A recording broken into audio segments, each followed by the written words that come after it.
Welcome back to Kirkaby Over Stadium on the Augustana campus here in Sioux Falls. The first ever Rise Above the Region 7-on-7 football tournament. Sioux Falls Roosevelt and Sioux Falls Washington here in the championship game. And ready to start the second half with Roosevelt on top 15-12. And Torin Devricks back in at quarterback for the Rough Riders. I'm Tom Neiman along with Jason and Dara. And Jandy, here we go with the second half, 25-minute running clock. Start from the 40-yard line. You can get a first down at the 20-yard line. No running plays, throwing everything, and beautiful play. That's Jensen Amdahl, one of the linebackers for Sioux Falls, Washington. That's a nice defensive play. Of course, on defense, you're obviously not working on tackling, but you are working on your ball skills and breaking up those passes, and Amdahl shows some range on that one to get that one out of the midst of Roosevelt. Riders, again, have used really platoon two quarterbacks here all day. This is Devricks, the junior, the backup for Jet Thune, who will be the starter for the Riders, and that's a 4-second. You got 4 seconds from the snap to get the ball out of the quarterback's hands, and they did not do it here, so it's going to be fourth down for Roosevelt. Torin Devricks getting a lot of playing time, and he's shown he's got a nice arm. He's really able to communicate well with the receivers on the field. That's one thing I've been impressed by Roosevelt, is how quickly they're able to get their plays out. And they're running a lot of different plays. That is a really nice throw by Devricks and a great catch by Jamal Abu-Saifi, another choice at wide receiver among many choices for the Rough Riders. He's had a great summer, was the MVP of the NDSU camp this summer. Not only ran well, but made plays like that. About 6'2", obviously got some pretty good hands, and that's a first down for Roosevelt. So now they got to put it in the end zone.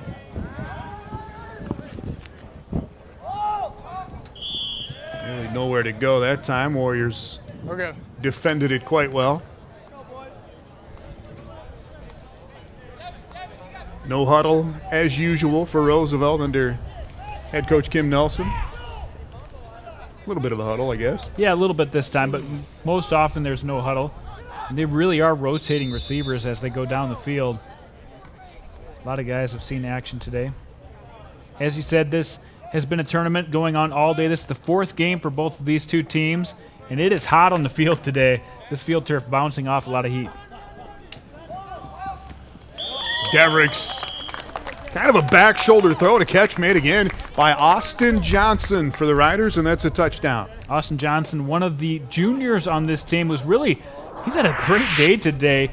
Probably made the most catches of any junior in this tournament that I've seen, at least, and does a good job holding on to the ball. Again, you got Johnson at wideout. You got Abu-Saifi, who made a catch a minute ago. Tyler Van Voorst, Braden Bullers made a couple of catches. Yeah, Carter Karstens, another junior who's been on the field from time to time. So here's the extra point. You can go from the 15-yard line and go for 2, or you can go from the 10-yard line and go for a 1-point conversion. Nobody's done it yet, and it is 21-12 Riders. Well, we've got a lot more going on than just this championship game, and one of those things that has been fun to do is put a microphone on several different players and coaches throughout this day. Take a listen. Cool seeing a lot of different teams that we don't normally get to see. That's good stuff. Hey,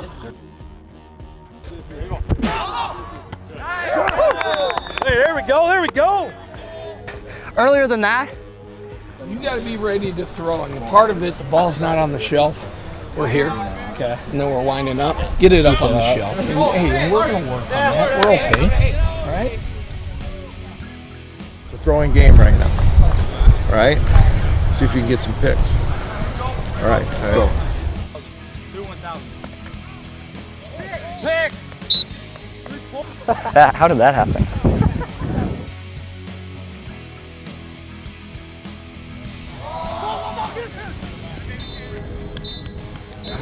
Did I get my feet in?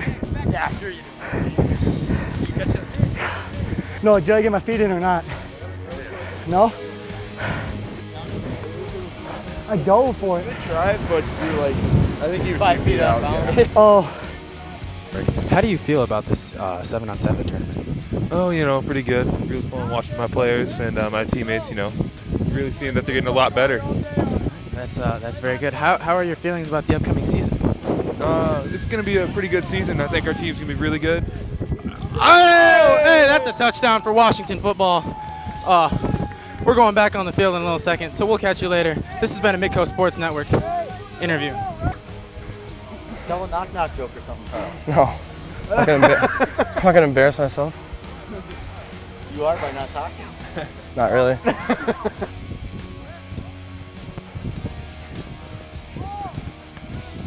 Oh, baby!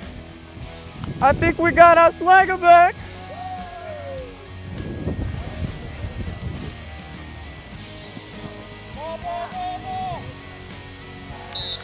That kid you think is really athletic, you just beat him for a touchdown. Just He still almost got the pick. I got him burned, and he still almost made it all the way back. Hey, Pete's making catches now, right? You know what I mean? You got to get underneath the ball. What route do you want?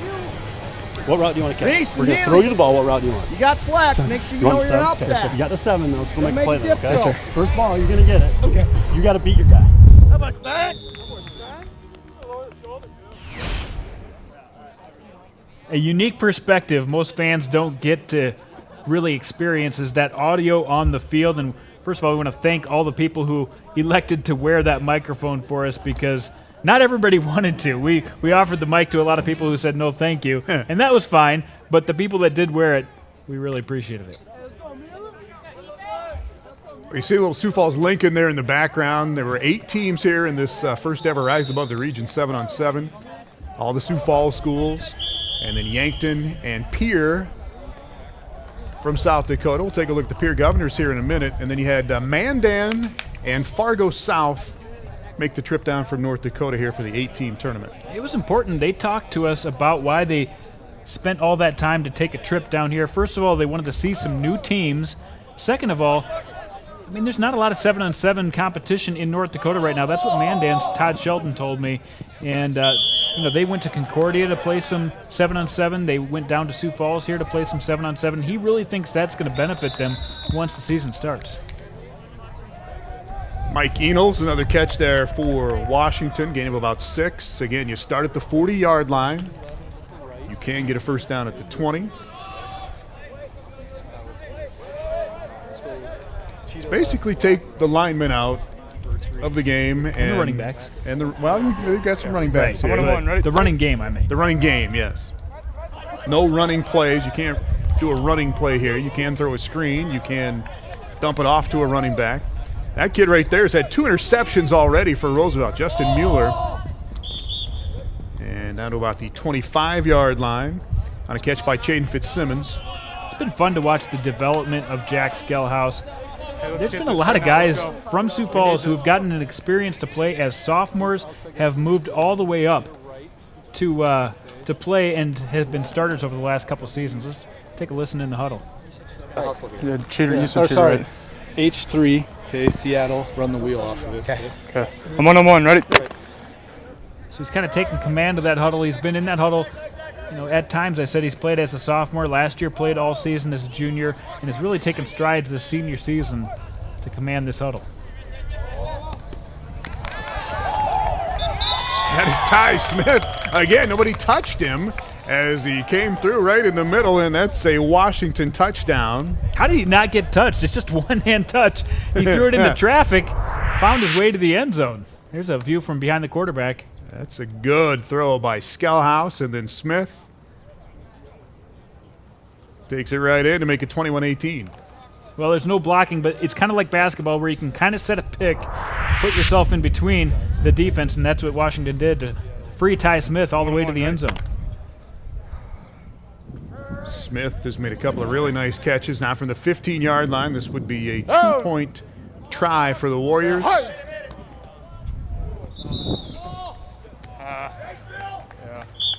Not going to go, but Washington scores first here in the second half to make it 21-18. Let's take a look at the Pierre Governors.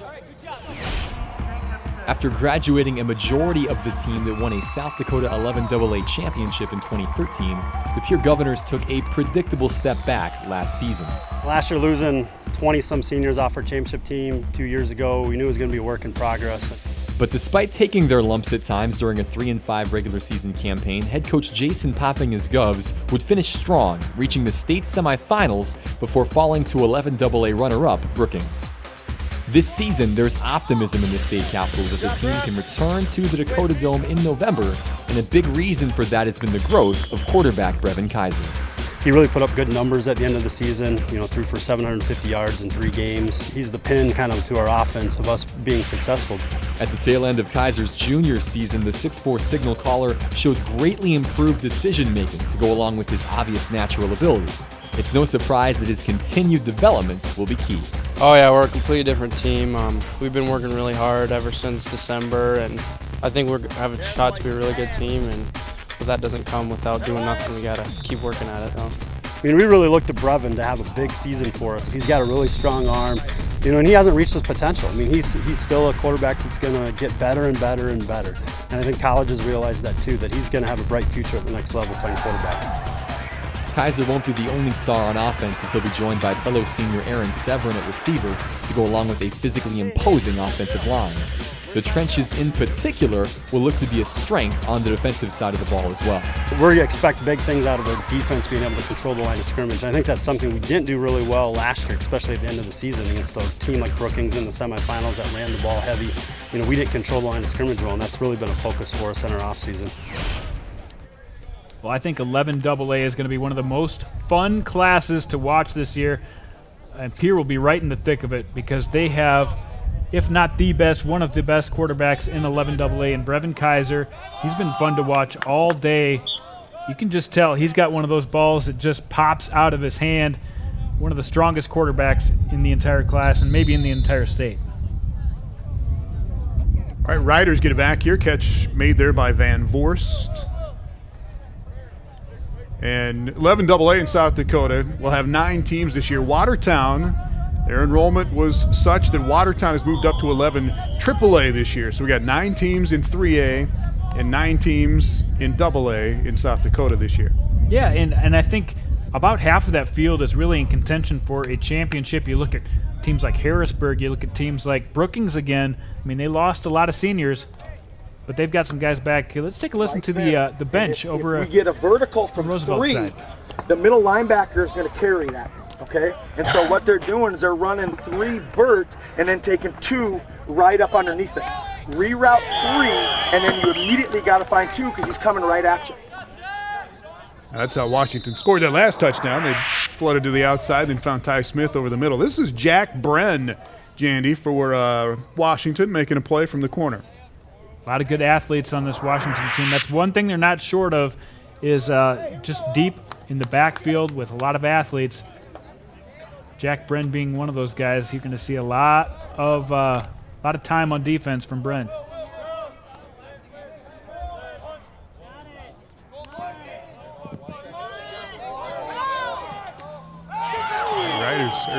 Warriors break it up this time. I think that was Jacob Skogstad, another kid that's going to play linebacker for Washington this year.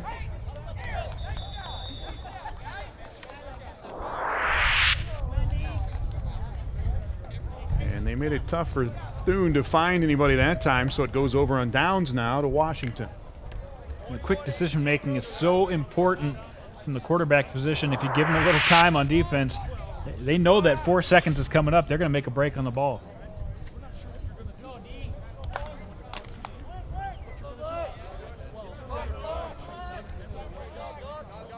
Washington has been effective on offense today. They returned 1 for a touchdown, scored 2 offensively. All right, again, the running backs are part of it here. It's not just the wideouts and the tight ends and those guys. You can dump it off to your running back and get some pretty good yards. Got about 10 yards that time. Okay, base left, base left, stick left. Same thing, but the other way, slants on the backside. You got a post throw. I'm 1-on-1, ready? Or never mind. You got it, Brock. You got it, Brock. So you can see the Chad Stadium calling just some simple routes for the receivers to make. We'll see how they execute. Yeah, it's a little sandlot to it. I mean, you go out and run this, you go to the corner, you go to the flag. Come on, man. Hey, we're right. Hey, let's get it. Right now, let's get it. Skelhouse. And again, he's going to play quarterback, and he's going to play defensive back for Washington. But what we're told is college teams, some FCS college teams, might take a look at him as a defensive back. He's one of those rare Sioux Falls quarterbacks. A lot of these Sioux Falls quarterbacks get, pigeonholed into just playing quarterback, which is fine. But you see some, guys that can play both offense and defense in Jack Skelhouse and in Luke Fritsch. And last year you saw Mason Nelson play some defense for Lincoln. Obviously, that's not going to work this year. He's got an ACL torn and isn't going to be able to play. But there's some guys that can play both ways, and Skelhouse may be one of the best at it from that quarterback position in Sioux Falls. There was one look there. There was Carter Keller, a kid we've talked about before, one of the basketball players that's coming out for football this year for Washington. He comes back into the huddle there, but haven't seen him do much yet in this game. But in the 3 games today, he has made some nice catches. Yeah, he's got an instinct as a receiver that he knows where to go up and get the ball. And playing 2 sports helps so much in high school because there's skills that you learn on the basketball court that definitely translate on the football field. So it is 4th down here, and Skelhouse lays that in, and that is a Warrior touchdown. That is Thurl Reisdorfer, another senior. They've got 27 seniors on the roster this year at Washington, and Reisdorfer makes the catch here. They want to see more out of this, more of this from Skelhouse, where he can roll out to the right and put the ball right where he needs to behind the defense. Great job by the athlete to get behind the defense and make that play.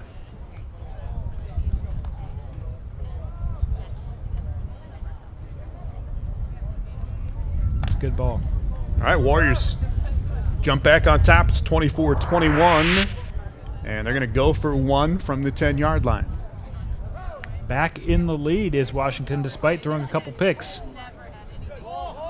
And Mueller, again, Justin Mueller picks that off. It's not going to go anywhere. But all right, Sioux Falls Lincoln, Jason Andera, has won the last 2 11 AAA championships. What about the Patriots this year? Well, every year we kind of count them out at the beginning of the season, and every year they show up big. Let's take a look at their 2015 outlook. It's been nearly 3 years. The Patriots haven't lost a game since October 29th, 2012. Last season, Aaron Beavers and company secured a 2nd consecutive state championship with a senior-heavy roster. But continued dominance in the state's largest class will be tough to achieve. Last year's group, just a great bunch of young men. And this year it's new. I mean, we lost a lot from last year, and we got a new crew coming in, and we'll pick up from there. Our philosophy doesn't change. The plan to three-peat heading into 2015 included Mason Nelson at quarterback. But that changed when Nelson tore his ACL at a team camp earlier this summer. So now Lincoln will turn to senior Cole DeBerg. He was one of the team's fastest receivers, and he has very little experience at quarterback, but Coach Beavers likes what he's seen so far. Cole, so far, I've had a couple days with him, and that's it. Coming into this 7-on-7, and in 2 scrimmages, he's gotten better. Already. While quarterback obviously gets plenty of headlines, the Pats offense has plenty of playmakers. That includes an experienced and strong offensive line, a solid running game, and Lee Ransom at wide receiver, a big play threat at any time. So obviously job number 1 for Lincoln this year is to figure out who's going to be calling the plays in the huddle. The quarterback situation a little dicey.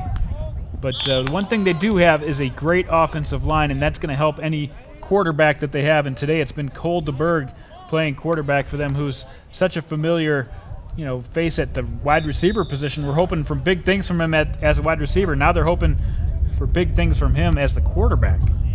Well, nobody in the city or state feeling sorry for Lincoln. Yeah. It's in the last 2 years. This will be the 3rd year coming up of 11 AAA, the class 11 AAA in South Dakota. And Lincoln has won them both, so. And, we talk about this, kind of counting them out at the beginning of the year after they won their first title, came back last year. Some people had them at 3, some people had them at 4, ended up winning the tournament at the end of the season, and that's what Coach Beavers always talks about. Are we building our way to making a playoff run where we can contend for a state championship? And I think, they're going to take baby steps throughout this season, get Cole DeBerg into a situation, and really rely on that offensive line that is the key, their cornerstone to that offense.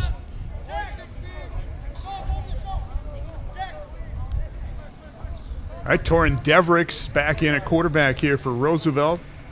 Their junior. He will back up Jet Thune this year.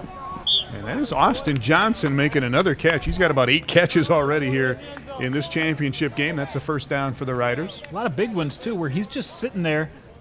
That one gets him a first down because it's past the 20, and sometimes he's just sitting at the goal line, presents himself as a big target, and he's got good hands.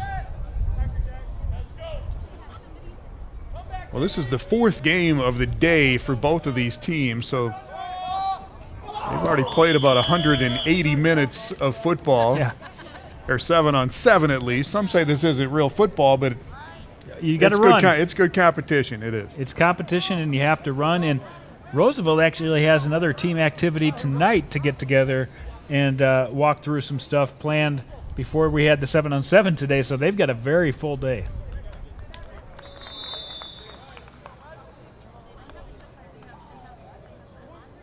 And you can take as long as you want bringing the play in, but Roosevelt with those wristbands, all the formations and the plays on there.